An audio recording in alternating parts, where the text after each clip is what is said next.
Ida hurried along the cracked sidewalk, her heels clicking sharply against the pavement, her breath shallow in the crisp morning air.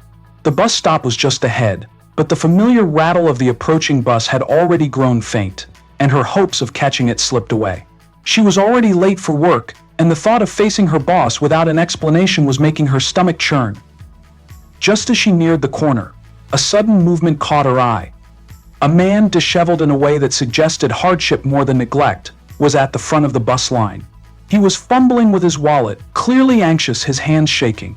Ida watched for a moment, then noticed the bus driver's impatient glance. The man's face flushed with embarrassment as he held up a few crumpled bills, then sighed, looking defeated. He couldn't pay. Without thinking, Ida stepped forward. Her instincts overtook her. "I've got it," she said, pulling out her own fare and handing it to the bus driver. The man looked at her in surprise, his features softening. "I don't want to take your money, Mom," he marred, his voice rough but full of gratitude. "It's no trouble at all," Ida replied with a smile. "It's just a bus ride." The man, still uncertain, nodded slowly. He stepped aboard, but as the bus doors closed, he turned to her. "Thank you," he said, his voice filled with more sincerity than she had expected. Ida watched him settle into a seat as the bus pulled away, leaving her standing at the curb. She hadn't intended to do anything special. It was a small gesture, one that could have gone unnoticed by anyone else. But as she watched the bus disappear down the street, a weight settled in her chest, a softening of something inside her she hadn't expected. The act had been simple, yet profound. It lingered in her thoughts as she continued on her way to work, wondering why such a small act of kindness felt so significant. A week later, Ida returned home to find a bouquet waiting for her on the doorstep. It was an elegant arrangement of white lilies and deep red roses, the vibrant colors a stark contrast to the dull brown of the porch. She reached for the bouquet, perplexed. There was no note, no name. Only a small card tucked between the flowers, bearing a simple drawing, two hands, reaching toward each other, their fingers almost touching. The image struck her immediately, its meaning clear but unspoken. She placed the bouquet carefully on the table inside and studied the card for any clue. But the sender was a mystery. Ida ran her fingers along the edges of the card, trying to find anything that might indicate where it came from, who it might be from, but there was nothing. Ida felt a wave of warmth sweep over her, and yet an unsettling curiosity gnawed at her. She had been raised on the importance of thank you notes, of showing appreciation. Whoever sent this had meant for the gesture to be meaningful. But who and why? Was it an acknowledgement of her small act with the bus fare? The mystery of the gift lingered in the back of her mind all week. She couldn't help but look for signs, trying to decipher any hint that might connect her to the sender. Was it someone from work? A neighbor? Or perhaps, as the thought slowly formed in her mind, someone from the bus ride? It was a gray Thursday afternoon when Ida learned the truth. She was heading to the office break room when Bruno, the janitor, waved her over. His small, kindly face creased into a grin as she approached. He was always the one to greet her with a warm smile, but today, his expression held something else, an almost conspiratorial gleam. "Ada, you wouldn't believe this," Bruno began, leaning toward her as though to share a secret.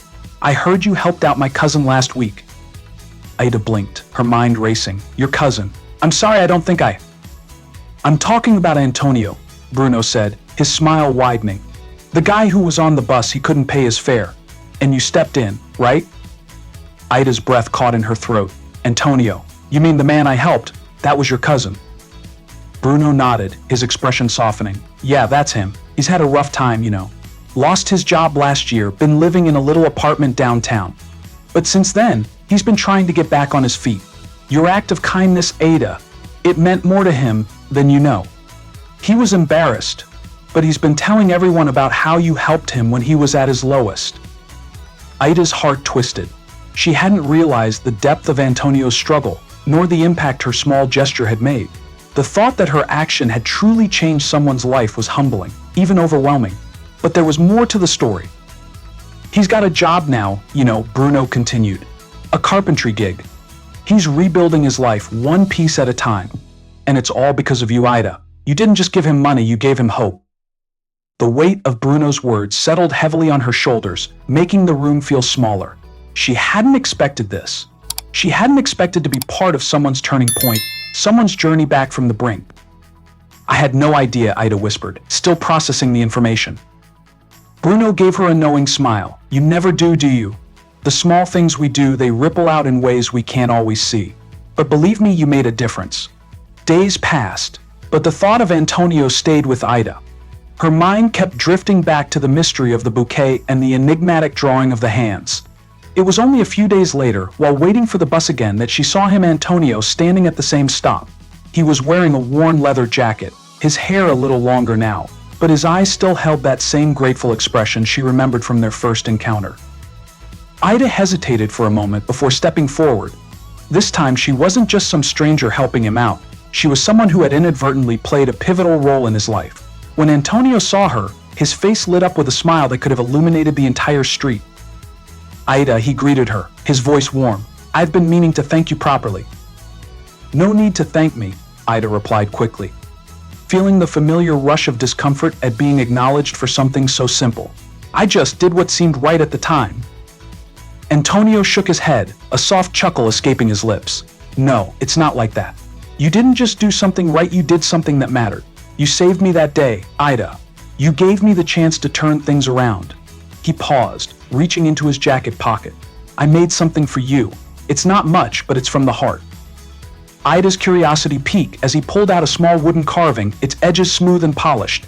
She took it from him carefully, marveling at the intricate details. It was a figure of a woman, strong and graceful, holding out her hand in an open gesture. It reminded her of the way she had reached out to him that day, without hesitation. I carved this, Antonio explained, his eyes filled with emotion. For you, as a thank you. It's a symbol of how you helped me, of how that one moment changed everything. Ida felt a lump rise in her throat. She had never imagined that a simple bus fare would lead to something so profound. It's beautiful, she whispered, running her fingers over the delicate lines of the carving. Thank you, Antonio. Antonio gave her a small nod, his eyes still locked on her. I'll never forget what you did. It's more than just the money. It's that you saw me. You saw past everything and just helped. He smiled then, a shy, humble smile. That's something I won't forget. Ida stood there, holding the carving, her heart swelling with an unexpected warmth. For the first time in a long while, she realized the true power of small acts, how they could alter the course of someone's life, how they could create ripples in the world. As the bus pulled up, they both climbed aboard, the connection between them now unspoken but undeniable. Antonio sat down quietly and Ida stood, feeling a deeper understanding settling within her. It was in the quiet moments, in the gestures that seemed inconsequential, that life's real meaning could be found. But even as she made her way through the day, the weight of the carving remained in her hand, a constant reminder that kindness could transform more than just the recipient, it could transform the giver as well. In the weeks that followed, Ida found herself reflecting on that moment with Antonio more often. She couldn't shake the feeling that something had changed inside her, a shift in how she saw the world and her place in it. The more she thought about it, the more she realized how much those little acts of kindness, so often overlooked, could truly make a difference. Ida began paying closer attention to the people around her, noticing their struggles, their moments of frustration or uncertainty. She had always been busy, focused on her work, her life, but now, she couldn't help but wonder how many others were in need of something simple. A kind word, a small gesture, a moment of understanding. She began to take note of the small acts of compassion she could offer, from holding the door open for a colleague to simply listening when someone seemed to need an ear. It wasn't always easy, and sometimes she questioned whether any of it mattered, but she felt a deep, growing satisfaction in knowing she was making the effort. It was at a local community center that Ida's new perspective found its true calling. She had signed up to volunteer one afternoon, thinking it would be a good way to give back, to make a real difference. It was there that she met Camila, a young woman in her late 20s who had recently lost her job and was struggling to find direction. Camila was shy at first, unsure of herself. But Ida, recognizing the familiar vulnerability in her eyes, made a point to reach out. They started talking over cups of tea, and soon enough, Ida found herself listening to Camila's dreams of becoming a graphic designer, of finding something meaningful after so many setbacks. Ida shared her own stories, her own struggles, and in doing so, a bond began to form. In the weeks that followed, Ida helped Camila prepare her portfolio, reviewed her resumes, and guided her through networking tips. But it wasn't just practical advice that Ida offered, it was encouragement. The belief that Camila could achieve something greater, just as she had. It reminded Ida of the power of small acts of kindness, how they could blossom into something greater. Camila, in return, gifted Ida a carving, a simple yet beautiful piece of woodwork that depicted two intertwined hands. Aida smiled when she received it, recognizing the symbolism instantly. It was the same gesture she had received from Antonio, but now it represented more than just one person's gratitude. It was a symbol of the ripple effect kindness could have, spreading from one person to the next, creating a chain of connection and support. Ida's life began to take on a new rhythm, one where she actively sought out moments to make a difference, no matter how small. She volunteered more regularly at the community center, offering her time and energy to help others rebuild their lives. She made it a point to listen, to offer compassion, and to share the same support she had once given. As the months passed, she saw the impact of her actions grow. People around her, people like Camila, like Antonio, started to take those small gestures of kindness and pass them on. Ida realized that it was never just about what she had done for others, it was about the transformation that came from connecting, from being part of something larger than herself. And the more she gave, the more she received in return. Her life, once focused on the hustle and bustle of daily routines, had become richer, fuller, as she embraced the simple, profound truth: kindness wasn't just an act, it was a way of living. And in this way, she had found a deeper purpose. As Ida stood before the mirror one evening, the wooden carving of intertwined hands resting gently in her palm, she smiled. The chain of compassion she had helped set in motion had grown beyond anything she had ever imagined. She had become part of something larger, something beautiful. And that, she knew, was just the beginning. So if you love the story, be sure to subscribe, hit the bell, and comment below. Your interaction helps us grow.